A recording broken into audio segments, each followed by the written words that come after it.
What's up, guys? I'm going to help her break down predictions and kind of analyze each match as only I can. He's a lot better at it than I am. He's been watching a ton longer than I have because I've only been in wrestling since about 2012. For about 7 years, whereas I've been a part of it. I was literally born in the middle of one. Yep, born in the middle of, what was it, Friday night? I was born in the middle of a Monday night. Monday Night Raw, so there you go. Well, my mom went into labor. Didn't finish till about the next morning, but regardless, same thing. All right, so we're going to start at night one, which has already happened. We are getting through all of WrestleMania today as it normally would be, so we're just kind of keeping on track so that everything just kind of stays the same in the household of wrestling lovers. So night one consisted of Goldberg versus Braun Strowman, which was the to be determined for the Universal title match. Who do you have? I have Goldberg only for the simple fact I don't think they're going to put the title on Strowman, which I think they should. Because, Roman being Vince's boy, they're going to want Goldberg to pass the torch to him. Plus, a Battle of the Spears, who wouldn't really want that? I was kind of excited. Yeah. However, I am happy that Roman took the extra precautionary steps to remove himself from the show, stay home with his little girl, stay home with his wife. So he's battled leukemia twice, so his immune system is already compromised. So it just works. And I have Braun Strowman for the simple fact I believe it's time WWE puts a title on this man. On a legit big man? Yep, on a legit big man. He got gypped of an Intercontinental title reign. Yeah, his first defense was against 3 people. Granted, normally he could take it, but it was probably 3 of the most sound in-ring performers in Sami Zayn, Shinsuke, and Cesaro. So I'm not entirely mad. I just think the match could have gone a lot better. Well, then again, you have an advantage on me in that one, in the sense I didn't get the chance to watch the Chamber. However, I am mad that it only lasted about 2-3 weeks. Which is unfortunate, because Strowman, in my eyes, he is a very large dude, but he has the in-ring skills to compete with anybody. Yep. He moves quick, he's very agile, He doesn't move like a traditional big man where it's 3 steps, punch you in the face, that's it. All right, next on night one, we have Brock Lesnar versus Drew McIntyre. Nope, that's night 2. Oh. That's night 2. Night 1, we have Strowman Goldberg. We also have Daniel Bryan versus Sami Zayn for the Intercontinental title. Which I have Daniel Bryan because I feel like the last time he did hold a title in WWE prior to his retirement was, I believe, the Intercontinental title. So we didn't get the reign that we deserved. And that got cut short because he was pretty much forced into retirement. So my prediction is actually going to piggyback off of hers. And I'm going the leader of the Yes Movement, aligned with his newfound friend, Drew Gulak, which I love that partnership, by the way, is going to reign supreme, have another IC title run, which will actually and he will bring prestige back to it. So who else do we have in night 1? Night 1, we also have probably a match I'm looking most forward to: the Kabuki Warriors versus Alexa Bliss and Nikki Cross, aka Bliss Cross Applesauce. I love the name. It is adorable, and it is perfect for them because they are so random and goofy. And I'm going to choose Alexa Bliss and Nikki Cross in this match because I just feel like the titles being on the Kabuki Warriors and them not necessarily being good on the mic as nobody is able to understand them, they just deserve the titles a bit better. They can do more with them. Okay, I'm going to piggyback off of you and the same pick, but not for the same reason.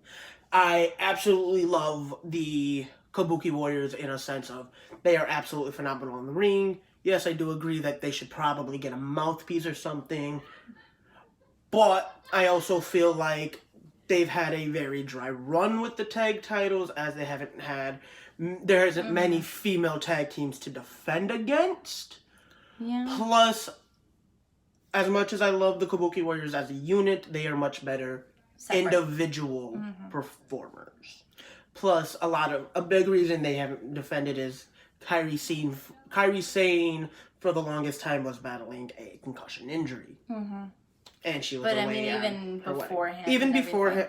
Well, beforehand they were a little more involved, but again, I just feel like it's time to crown a new champion. I do love that they had such a solid reign.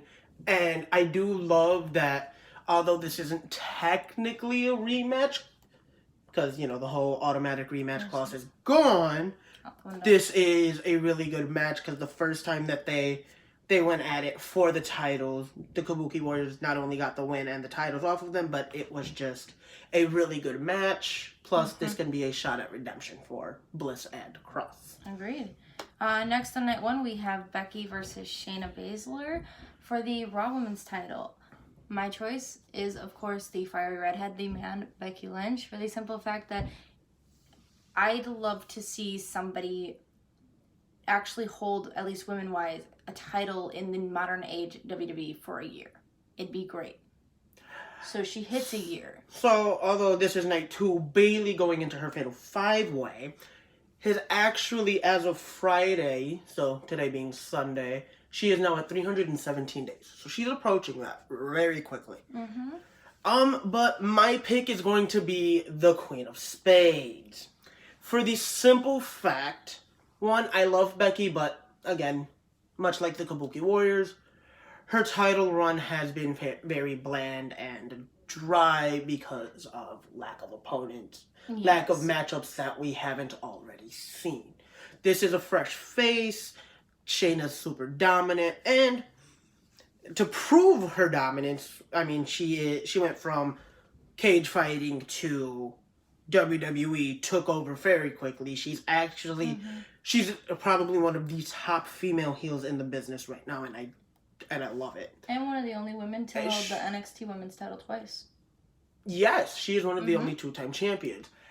The best thing about it is, to prove her dominance, what did they do with her? She is officially the only person in WWE history to sweep the chamber. And it made sense because the chamber's in one big ass cage, like she said. So it was her playground from the get-go. But didn't she start the chamber? No, she did not. She came in second to last, I believe. Well, still, she came in second to last and took everybody the fuck out. No issues. Yep, and I also believe, say Becky Lynch does retain her title, and now the fact that we have Charlotte Flair going against Rhea Ripley, bringing NXT in as a third, as an official third brand. I think they solidified. I say they solidified that with Survivor Series a few months back, because not only did they make NXT part of every little thing, they had a tag team turmoil battle royal for all the for the what should have been a triple threat elimination. It traditionally is. Yes. They had it in the men's and the women's. The women's, almost all of the championships. Every championship got defended that night, which was stupid because I definitely would not have minded seeing The Fiend versus Lesnar versus Adam fucking Cole. It would have been great. That would have been probably the match to steal the night. However, and with the fact that they had NXT win the entire show with solidified it. Solidified it, and I think that's giving Vince a run of, fuck, Triple H knows what the fuck he's doing.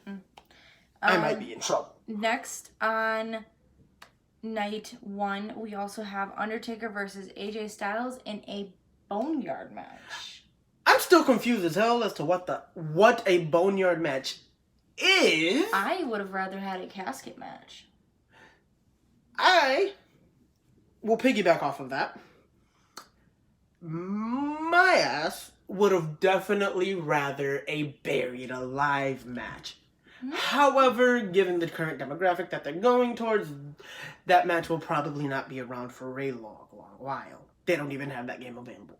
They don't even have that mode available in any of the recent games, which sucks because that was probably one of my favorite matches. Because I got to throw you in a casket and bury you in a mountain of sand. What was the last WWE game that they had that out? I want to say it was third? No, I don't remember. Well, so who is your pick to win that match? I am going with the Dead Man, the Phenom, the Undertaker. Simply because Styles has won, made it super personal, which only he knows how to do best, because Styles is Great. an absolute gift to the wrestling world in and out of the ring.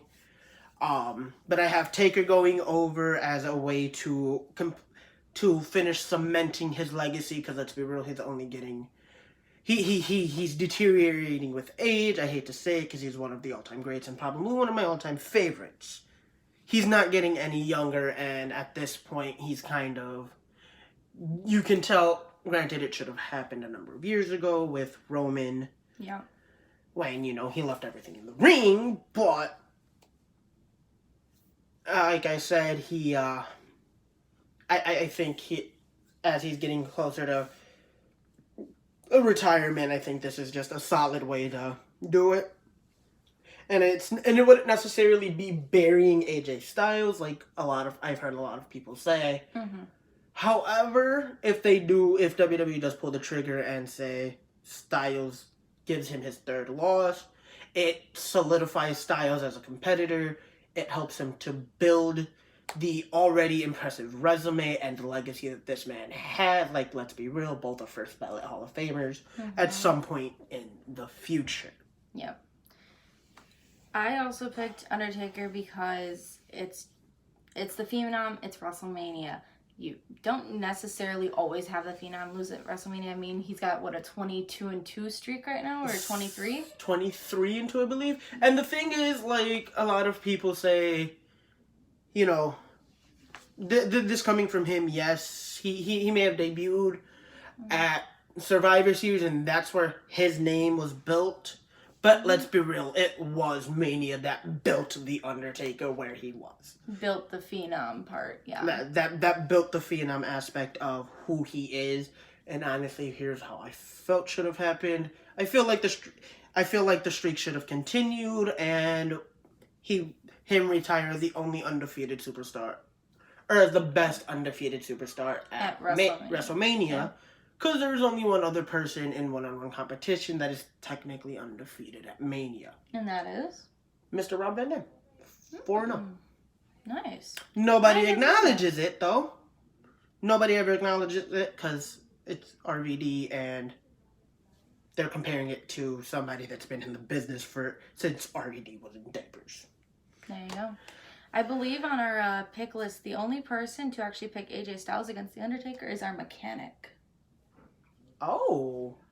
And I know you guys haven't heard much about him. He is a really good friend of ours. He's not going to be seen on the channel at all, but every once in a while he will be mentioned. Just letting you guys know. Alright, so to continue, we also have... we are on Rollins and Owens. I picked Kevin Owens to win this match, specifically because, one, we already know it's going to be a magic match. You picked Seth Rollins. Did I pick Seth Rollins? You picked Seth Rollins. I thought I picked Kevin Owens. Yeah. Nope. Alright, so I predicted Rollins. That's my fault, guys. I predicted Rollins, but that's because Rollins is one of the top Mania names so far. The Monday Night Messiah. But I am actually hoping they do something more with Owens and they give him the win, because he deserves it. He deserves to have his WrestleMania moment. And with the back and forth, I think, regardless of the outcome, I don't think any of us fans watching here at home are going to be disappointed, because the caliber of match they are going to put on is going to be balls to the walls phenomenal. Actually, he was the only one to be different in that case. Everybody else, me, Flash, our mechanic, and my other friend who is actually here with us, Mama of 4, all chose Kevin Owens. So you were the only one that is outstanding that. All right. Strange enough, but I honestly I thought I picked him, but no. All right. So the next match we're gonna cover is is the triple threat match for the SmackDown Tag Team Champions. Originally, obviously, it was supposed to be, team versus team versus team, In a ladder match, but with The Miz, as I found out via the pre-show, because I did watch that, which featured Drew Gulak versus Cesaro, which was a really good technical match. Cesaro picked up the win, by the way. Now it's going to be one representative from each. I'm predicting Morrison gets the title and retains. For the simple fact, one, he just came back. They just put the title on him. He's honestly probably, plus his style of wrestling, it fits with him and Kofi fit the best in the ladder match because of how similar and how of a wrestling style they have, in the sense of they're kind of parkour-ish style. They both love to like jump and fly around the ring, and they're both high flyers and everything like that. I mean, I'm not counting the Usos. I'm not counting out the Usos in any manner. But they're just more of that. The ladder match is definitely more Kofi and John's style. But again, I feel like Morrison retains for him and The Miz, because again, just put them back together. He just came back. They put a title on him right away. They're not going to rob him of that one. Not yet, anyway. Well, I mean, reason why I chose the Usos to win this was actually because we have seen that before, where people have come back and, got a title thrown on them, and Vince has just entirely buried them right afterwards. So I chose the Usos, who, I mean, they've been back for a while. Yes, there was a bit of legal trouble with the Usos, sad to say it. But I mean, now, they're kind of picking up their momentum. Everything's been pretty much good. I'm surprised nobody picked the New Day. No, nobody did, actually. Everybody else, we're looking at a list that we wrote down, everybody's predictions, just so that we had it kind of set in stone. But yeah, nobody actually picked the New Day to win this one. I just think that in the last couple of years, they've had a little bit too much of title runs. They've honestly, like, this, if they win, when we watch and they win, this will be 8, which I'm not saying they aren't a great tag team and that they don't necessarily deserve it, but I think it's time to like put a pause on them holding a title for a while. Like, they were literally the ones that Miz and Morrison beat for these titles, and I think they deserve a break from not only holding a title, but at some point I'd like to just see them not be in the title picture at all for a little while, because again, I think it's just 7 times they're in anything involving the titles, they're automatically, top listed. This is the guys. Like, honestly, what I would have much rather have seen is a couple weeks ago, Heavy Machinery had a chance to, get themselves involved in taking on The Miz and Morrison. Unfortunately, that ended in a whole nother way, but I would have loved to see that.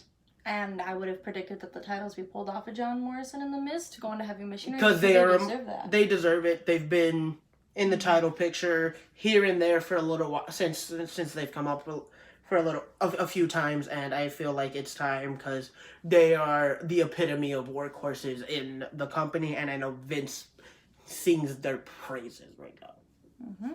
All right, last one. Last match for night 1 is Elias versus King Corbin.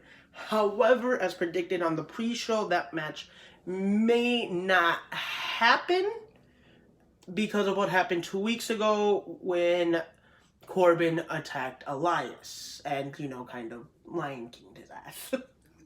Well, but if that match does go on, which I'm hoping they do, because both are actually really good in-ring competitors, I believe I predicted Elias to win. I have, as I say, since the day he's debuted on the main roster, before NXT was considered part of that, I have always sang the praises about Elias. You have. I always have, and I always will firmly walk with Elias. Oh, yes. And I picked Elias as well, just because I don't really like what they're doing with the whole King Corbin heel thing, even though most of the people who have won King of the Ring have been heels. All of them have been heels. There has not been a single babyface to have won King of the Ring, and honestly, I don't like... I'm okay with the King Corbin gimmick because it plays into what he is and who he is as a person. From the get-go, he was always, I'm better than you, this, that, and the other thing. And it just... Him winning the King of the Ring helped feed the ego persona that his character has. And actually, everybody chose Elias but the Mechanic, who chose King Corbin to win this match. So, alright, now let's take back to night 2. Night 2. Which, who do we have on the pre-show? Pre-show will be Natalia versus Liv Morgan. Honestly, I feel like it's going to be a good match. I'm predicting Natalia picks up the win on Liv Morgan, as much as that pains me to say, because I absolutely love Liv, but Natalia is definitely the bigger name, the bigger draw. And I'm predicting Liv Morgan, even though we actually don't have these written down at the moment. Yeah, we're gonna give you guys our little predictions, but I predict Liv Morgan is gonna take up that win because I think it's time that she gets put over, and what better in the women's roster to do that than Natalia? Equivalent to Cena. If you're gonna put any female over, it's gotta be against Natalia. Mm-hmm. If you want to bury anybody, it's gotta be Natalia. Like, she has one of the longest tenures on the active roster right now. Mm-hmm. I think only second to Tamina, which debuted, I want to say, a year or two before she did. I want to say the longest before retirement called her was Alicia Fox. If I remember correctly, yes, because Alicia Fox has been there for forever. But due to her own personal issues, she chose to retire. Sadly. Well, she had already been released from her contract as well, because she had been around for like a solid 10 plus years, and they really ran out of things to do with her. Because she's done everything, for the most part. Alright, now let's get on to the important thing, the matches. The main card, the first match we have written down is Randy Orton versus the returning Class of 2012 Hall of Famer. And Rated R Superstar. The Rated R Superstar, Edge, in a last man standing match. I've always loved last man standing matches. Yes, and I'm glad that this is one concept that they haven't... anywhere. I'm glad that these are concepts that they haven't taken away from us yet. Because, honestly, it's a good way for, the crowd to be even more involved than they already are. In terms of a crowd for WrestleMania. Oh yeah, well even then, like at any point, when they have a crowd, Falls Count Anywhere, Last Man Standing matches, or like I Quit matches, which they don't do anymore. Those are always really good ways to get the crowd involved, because those are matches that literally can happen. They preliminary start in the ring, but they can end literally anywhere in the arena. Like, we've seen it before, where Last Man Standing, Falls Count Anywhere, Roman and Corbin at the Rumble. Mm-hmm. Roman pinned Corbin on the dugout. We've got Charlotte versus Sasha. That's the next one I was getting, where Sasha, bank statements, Charlotte using the rail to the stairs in the middle of the crowd. Like, that is absolutely fantastic. And going off of the I Quit match that you had mentioned, I think, going back to the pre-show order of the two women that we're going to see, I think putting Natalia in an I Quit match would be the only way we could ever get her out of WWE. But it'd be a great one, too. Okay, I don't think it would necessarily be her out of WWE, but that would be a good way to retire her. I was meaning. Okay. Well, I don't know. But yeah, like, that would be absolutely perfect. And honestly, I feel like she is also a first ballot Hall of Famer, because she is absolutely amazing. And not just based off of who her dad was. Like, you can tell she has the skill to make it on her own.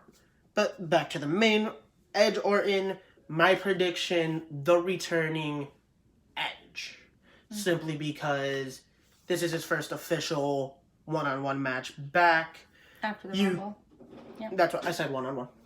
Like him coming back to the Rumble, you can tell, like the look in his face. He's missed this, and honestly, like who better to give him the who better to give him the all right, solidify his comeback, and who's safer to work with in the ring than his best friend in Randy Orton. Not saying that Randy Orton is bad or anything, but like Edge definitely deserves to have this comeback Mania moment, considering the last Mania moment he had was literally the day before he retired, and which was Mania 27 or 8, because he's been gone for 9 years. Yes, so yeah, it was WrestleMania. I want to see it was 26 because I watched 27.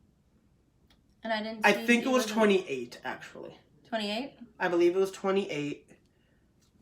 Yeah, because they were just doing a special on it. Actually, yesterday before I watched the kickoff show. Okay. Where they were doing a special for all his top Mania moments. It was 28. The successful title defense against Alberto Del Rio, which they're talking about bringing back for a 4th time. Different topic, different video. Well, I felt that I had to acknowledge that in this fact, for the simple fact that we're talking about Edge's last big Mania moment, and then him and Christian, destroyed the prize Rolls Royce, which was absolutely funny. But I feel like it being a last man standing match, the limited space is even better, and you get with the lack of crowd, you do get a little more creativity out of that because you're not actually putting anybody in harm's way. Well, we'll have to see when we watch it later, won't we? Yep. And my prediction comes at Edge, along with everybody else. Actually, nobody went for Orton in this one. All right. Well, I mean, again, no knock at Orton. Orton is definitely a Hall of Famer. Like, I think he was one of the first third generations to actually come in. And honestly, he's got the accolades not because of his last name, but because he has actually earned each and every one of those.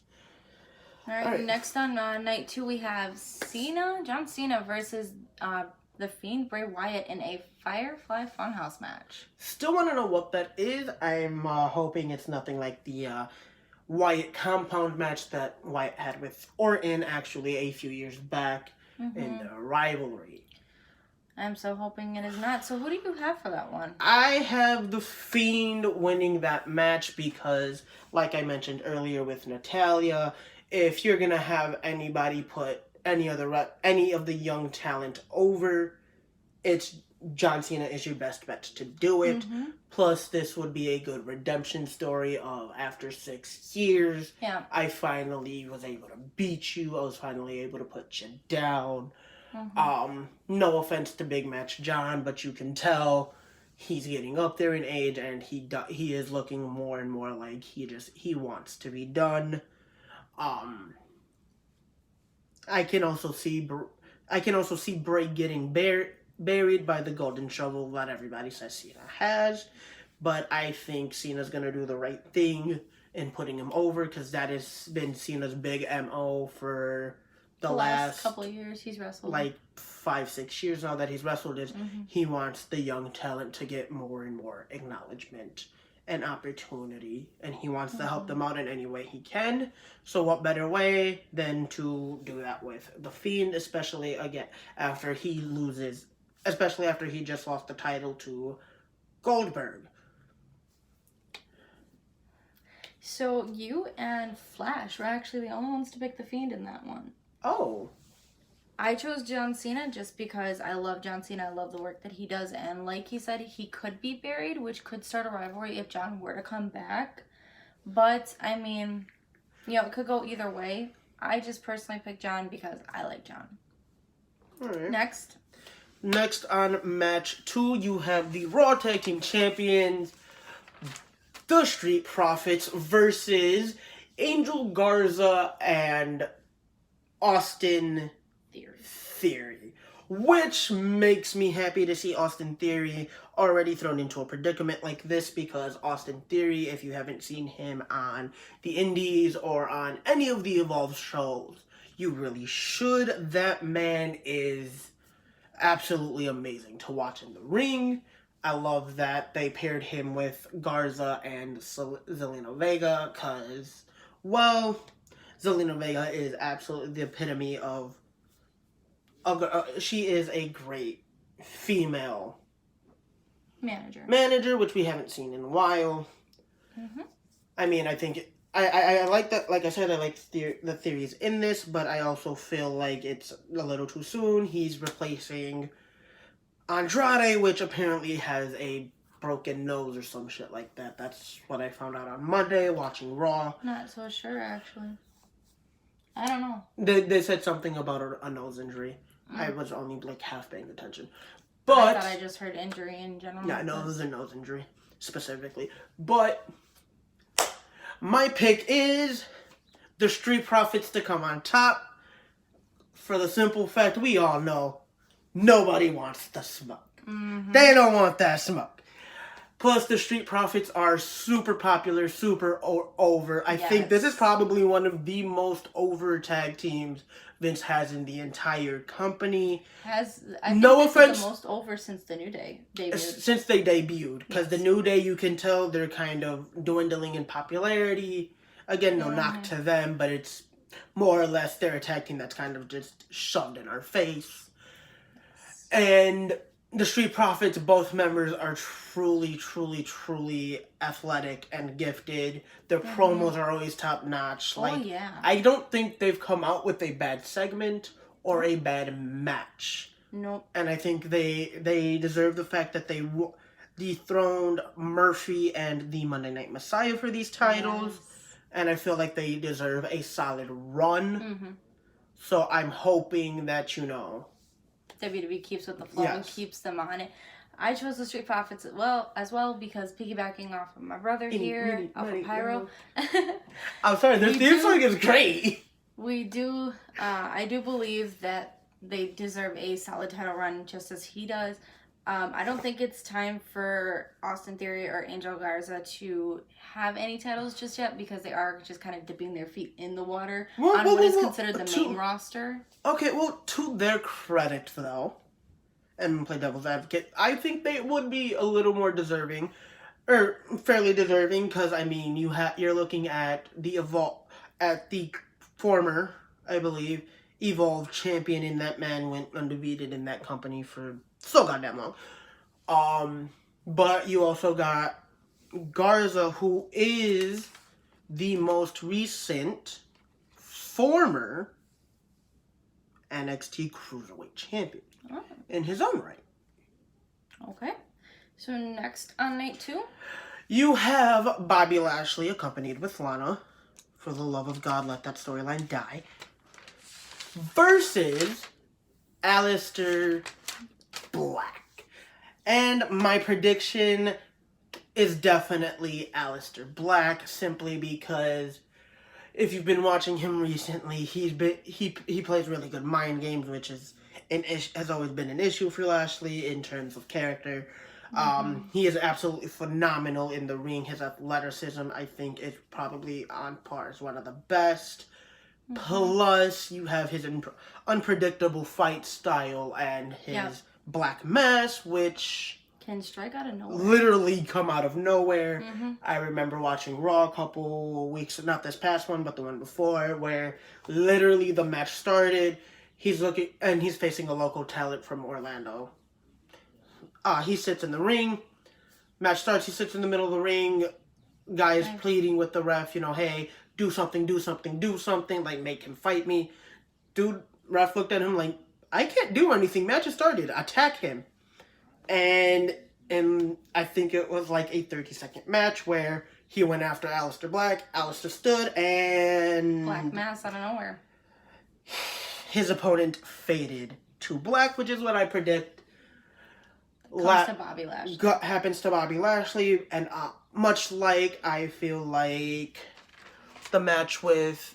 The match that we just talked about, the the manager on the outside, you know, Zelina. I think Lana can easily play a factor in that one, just like Zelina can play a factor in the tag team title match.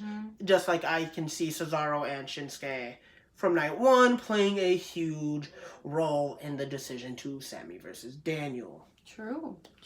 You always got to watch out whenever anybody on the side. Yep, and I actually can see the same thing going with Rollins and Owens, where the Messiah's crew, Murphy, AOP, come and, you know, are ultimately the deciding factor, because whenever you face somebody as part of a faction, or that has a solid manager, you always have to be watching out for the advocate on the outside as well. So next up is Otis versus Dolph Ziggler. This feud has actually evolved into something very good, and I'm honestly, I'm liking what they're doing. I like that they now decided to bring Sonya Deville into it on SmackDown, from what I kind of saw. Okay, yes, I was gonna talk to you about that before we started this video, but we can start that now. By the way, I pick Otis to win this match, and here's why. If anybody watching this has not seen Go Home Show to SmackDown, I don't know if anybody paid attention to the screen being weird whenever Ziggler or Mandy or Sonya or Otis was on screen, where it'd be like the lights, the circle with the envelope. Eventually that did come out as, you know, somebody backstage or whatever, I don't know who it actually was, saying the truth shall be heard. And this, you know, stemming back to Valentine's Day, where Ziggler stole Otis's date, which I feel bad for the guy because he is absolutely amazing. Sonya had a big hand to play in that as well. She wanted to get rid of Otis. She wanted to help Ziggler get Mandy. So she went into Mandy's phone, as showed on SmackDown, for that Valentine's Day episode, and she deleted a lot of Otis's text messages and was responding to Otis as if she were Mandy, to sabotage the date altogether. Well, that's pretty interesting. Which, keep your eye out for interference from Sonya, because I can see it happening. Sonya or Mandy, because she could come onto Otis's side. Yes, but we all know that Tucker will be in Otis's corner, because Rude's gonna be in Ziggler's. I'm just saying because that's his best friend. Well, yes. Like, and I actually don't know what the hell, if Rude will be there or not. But I feel like Otis has the best chance of winning because of all the stuff. This is a good way for him to get out his frustration and anger, and this will be a good, like, underdog redemption. Like, I finally prove, like, you know, you are no longer this is a good way to get rid of the big bad bull. Oh yeah. And I choose Otis as well. Actually, the only two people who picked Dolph Ziggler to win this match would be the Mechanic and Mom of Four. Oh. Yep. So Flash chooses with us on Otis, as he has actually been really loving this storyline and has been really into this love storyline has been significantly better than Lashley and Lana and Rusev, and then drawing Liv Morgan into it, which could have been so much better for her return. It's something else. Well, the initial plan for her return was Sister Abigail, and then that idea got scrapped, which pisses me off because Liv would have been perfect for it. But the next match we're talking about is the Queen, the 10-time women's champion, Charlotte Flair, versus the Nightmare, Rhea Ripley, for the NXT Women's title. And as much as I love Charlotte, this match kind of, I definitely like it because it's something that has been building since Survivor Series. Leading up to, you know, the Ultimate Decision, where Rhea came out and was like, hey, you've never beat me. They showed highlights where Rhea pinned Charlotte to win the women's traditional 5-on-5-on-5 elimination match. my prediction for this match is definitely going to be Rhea Ripley retaining the title. No offense to Charlotte. It's good to see her in a singles competitor in a title match. It's actually been a fair amount of time since she's been. Last time I believe she was in a title match as a singles competitor was Money in the Bank against Bayley. Or no, it was the one right after. No, it was Money in the. I believe it was Money in the Bank against Becky, and Bayley cashed it. And then she had a rematch against Bayley. Yeah, okay, yeah, that's right. But still, so. It's been a while, so it's nice to see her back, and I think her Rhea rubbing elbows with her in a match is a good way to solidify Rhea Ripley as a champion. Mm-hmm. So I picked Charlotte Flair just because I know usually when it comes to the Queen, most of the times the outcome. So sad to say it, I would have loved to pick Rhea, but I'm picking the Queen. And now when I look at it, actually most of the people did pick Charlotte with me. It is only you and Flash who picked Rhea. And this is why I love them. Alright, the next match, which should have been a 6-pack challenge for the SmackDown Live Women's Championship. Bayley versus Lacey Evans versus Tamina versus Naomi versus Sasha Banks in a fatal 5-way match. Elimination style. Oh, so it is elimination. Yes. Okay. Again, it was originally supposed to be a 6-pack challenge, but Dana Brooke, out of fear for her own health, or concern for her own health, chose against being part of the show.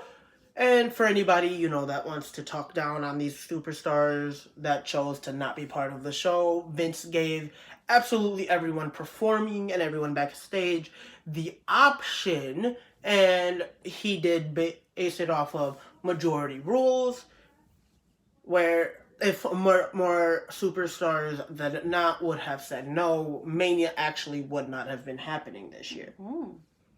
I did not know that. Vince, I was watching an interview, I don't remember where I saw this interview, but Vince went on record and was like, I gave everybody the deal backstage. Even Roman, in a recent Twitter/Instagram video of him explaining his decision, and basically calling out all the fans that are talking smack about him for it. He's like, you don't know what I have going on at home that I chose this, but he did acknowledge the fact that Vince did put the option out to everybody in the locker room and was going to base the decision on whether or not Mania was happening right away on that.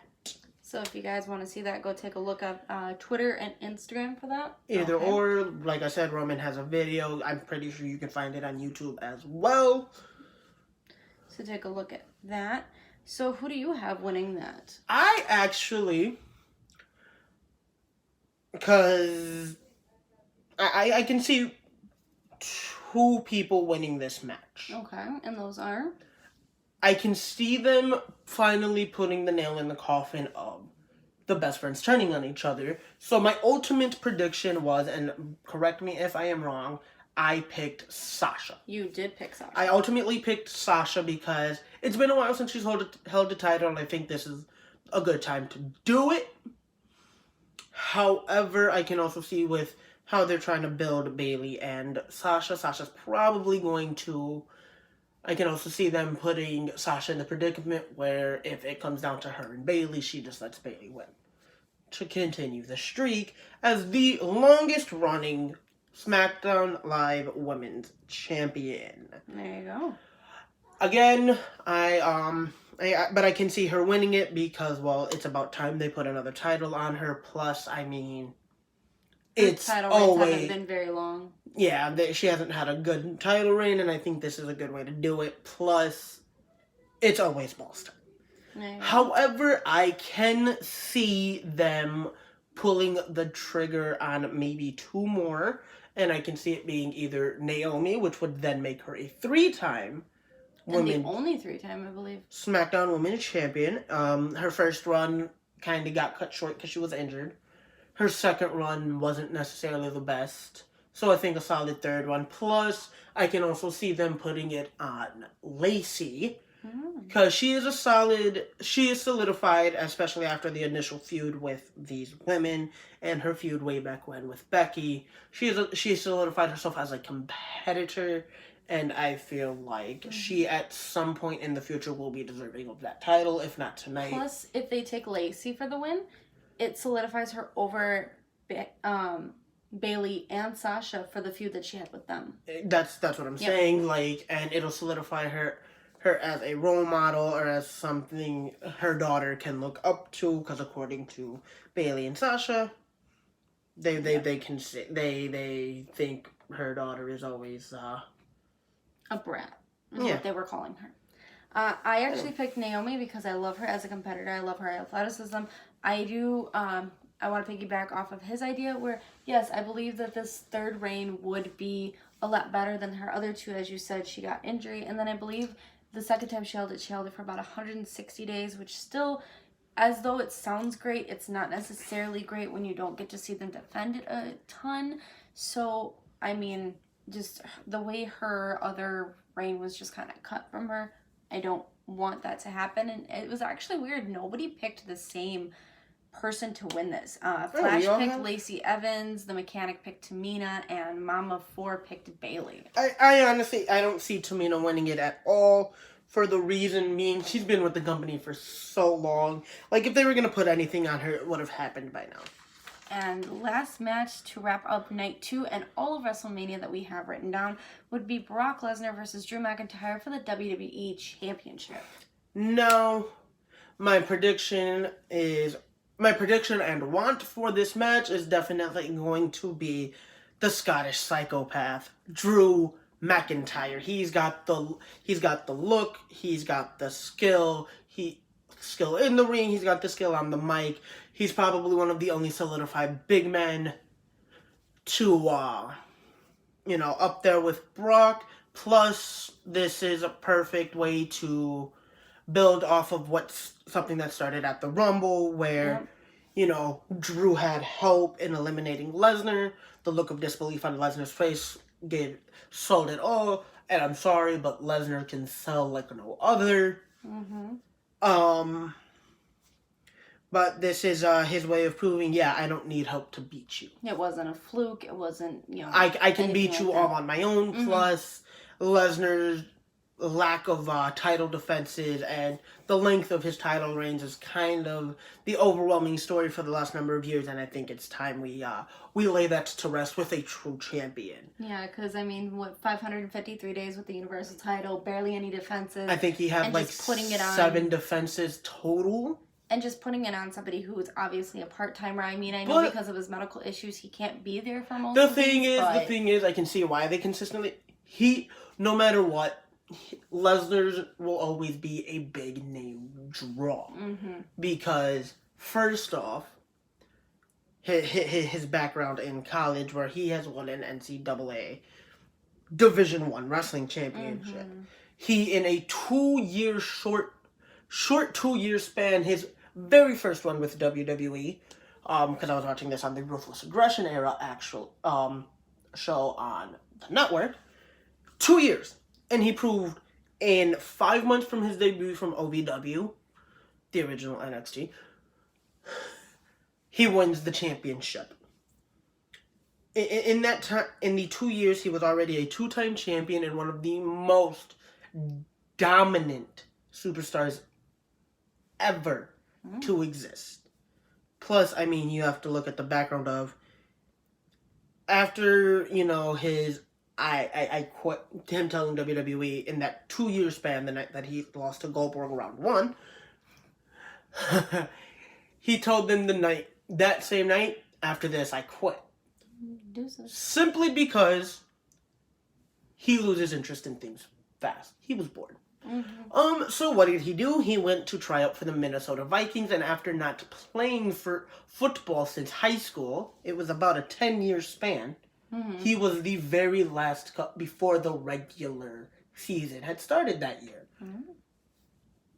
Got bored of that. What did he do? He went and dominated the Octagon in UFC. Dana White has said that is probably one of his most dominant competitors in the Octagon to this date. I'd love to see him get in the ring with Khabib, but that's a whole other thing. And then he came back to dominate once more after being done with UFC. I can see them keeping the title on Brock, but ultimately I think Vince is going to pull the trigger and give the fans what they want in Drew McIntyre as champion. And if they do, this puts him one title short of Grand Slam. Because his very first run with WWE, he was Intercontinental Champion, which was actually a pretty good run.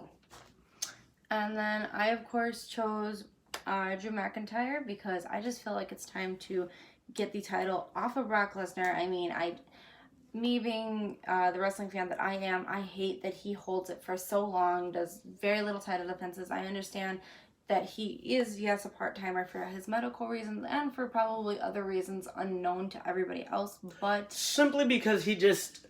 And this was also revealed in the rule. He doesn't like dealing with crowds or people. Like, his first time around, he hated going into the airport. What did he do? He buys a private jet. There you go. I would say always keep it in the back of your... Keep an eye on Heyman, although Heyman is an advocate that I love for the reason being when he talks, you gravitate towards his words no matter what propaganda he's spitting. And two, he's not one of those advocates that ever actually gets involved in the match. He sits there, he lets Lesnar do his thing because he knows Lesnar can. Mm-hmm. But when you watch him react to everything going on the outside of the ring, it's a show within the show. Yep. Which makes Lesnar matches that much better to watch. And actually, everybody picked Drew McIntyre, but the mechanic choosing Brock Lesnar to win that. All right. So I guess we'll have to see. So that is our predictions for this WrestleMania. Again, I know that this is a day late, and some of these may be wrong, but then again, they are our predictions. Like I said, we are doing WrestleMania Part 1 and Part 2 all in one day because it was pretty much the only day we could get everybody together due to the COVID-19 pandemic. I think we're going to end the video there. Is there anything else you'd like to say, Pyro? I'll be looking out because I am planning on starting up a YouTube channel and podcast for wrestling predictions and results and reactions to things that have happened in the near future. When I actually get it up and started, I will jump back on here with my sister Star to give you guys that information, and I'd appreciate you. I think we both appreciate your support because we will be doing both things, both this and the podcast together. Mm-hmm. So once we get that up and running, I will definitely put the link in the description box down below so you guys can not only watch us here, we're giving the predictions before time for the wrestlings, and of course my movie reviews that I like to do, which I will be getting back into that. And of course, you know, Flash is going to start working on getting everything set for himself for his movies, and the baking that we are going to be starting doing once Chipmunk's wrist is actually all fixed. She had an injury with it, so we're just waiting on the doctor to tell us if we can start the baking. And then, of course, you will see Pyro on here a lot more. So be on the lookout for the podcast and just more on here. And I think we are all done. All right. All right. We love you guys. Bye. Later.